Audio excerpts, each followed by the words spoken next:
Hi hello welcome back to our channel అమ్మ చేతుల మనవరు. అంటే ఈరోజు నా రెసిపీ వచ్చేసి ములక్కాయ టమాటా. ముందుగా కుక్కర్ పెట్టుకొని ఆయిల్ వేసుకొని వేడి చేసుకోవాలి. ఆయిల్ వేడైన తర్వాత అందులో పోపు దినుసులు, ఎండుమిర్చి, కొంచెం పసుపు, కట్ చేసిన పచ్చిమిర్చి, కట్ చేసుకున్న ఆనియన్స్ అన్నీ వేసుకొని కలుపుకోవాలి. అందులో లాస్ట్లో కరివేపాకు వేసుకొని కలుపుకోవాలి. అల్లం వెల్లుల్లి పేస్ట్ కూడా వేసి కలుపుకోవాలి. ముందుగా కట్ చేసిన మునక్కాయలు వేసుకోవాలి. మునక్కాయలు వేసుకొని తర్వాత కట్ చేసిన టమాటోస్ వేసుకోవాలి. వేసుకొని ఒకసారి కలుపుకొని అందులో ఉప్పు వేసుకోవాలి.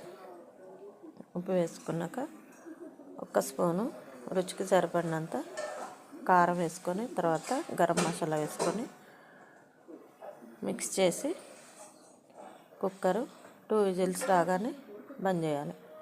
ఇంత ఫ్రెండ్స్, కర్రీ రెడీ అయిపోయింది. నచ్చితే లైక్ చేయండి, షేర్ చేయండి, సబ్స్క్రైబ్ చేయండి. లాస్ట్లో కొత్తిమీర కూడా